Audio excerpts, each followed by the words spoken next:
Hello बच्चों, let us read the question. Three charges each Q are placed at the corners of an equilateral triangle. Find out the resultant force on any one charge due to other two. तो इस question का की concept है, की concept is Coulomb's law for static charges. So Coulomb's law for static charges.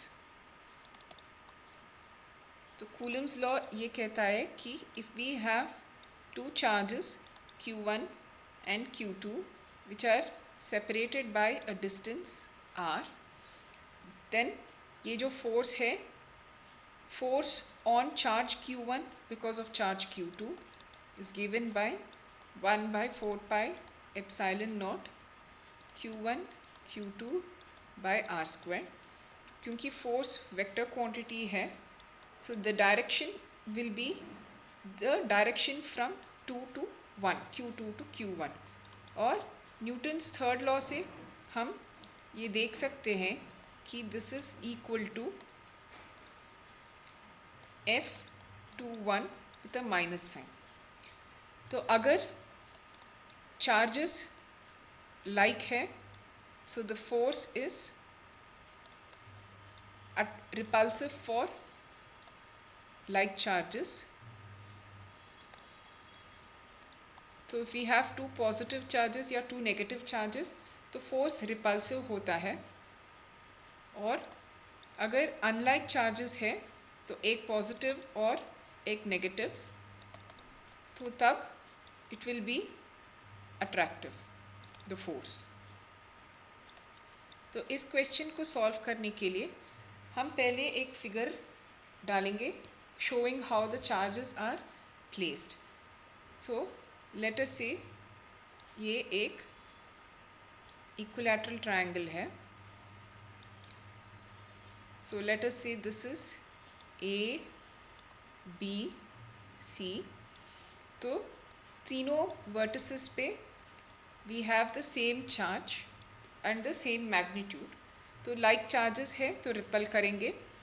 So let us say what is the net force at B. तो charge जो C पे बैठा है, it will experience a repulsive force in this direction, and charge A से it will experience a repulsive force in this direction. अब क्योंकि angle, तीनों angles of this triangle 60 degrees है, so we will see that the angle between these two vectors is also 60 degrees. तो let us say ये है F1, ये है F2. So the magnitude of F1 and F2 will be the same. So F1 and F2 will have the same magnitude. तो हम उसको F से denote कर सकते हैं. So from the law of cosines,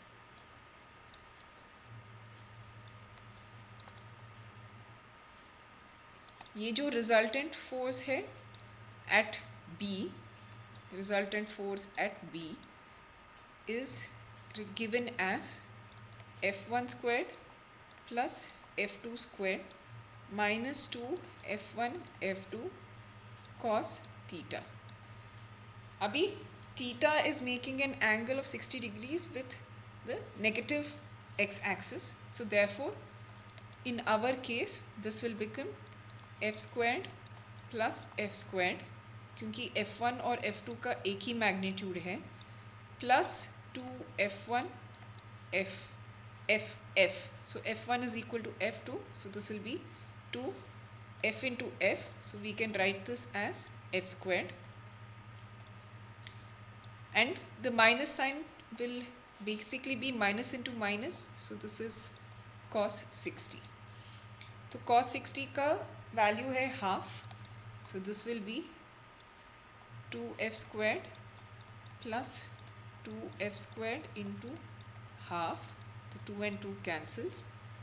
So therefore the resultant force at B is given by F into square root of 3, और f का magnitude हम लिख सकते हैं as 1/4πε0 q squared by, let us say this is the, if L is the length of the side of the triangle, this is L squared into root 3. So this is the resultant force. तो this resultant force is equal, आप जिस vertex पे भी जाएंगे आपको उतना ही magnitude of the resultant force मिलेगा. डायरेक्शन अलग होगा but the resultant will be the same, but the magnitude will be the same. Hope you have understood it well. Best of luck.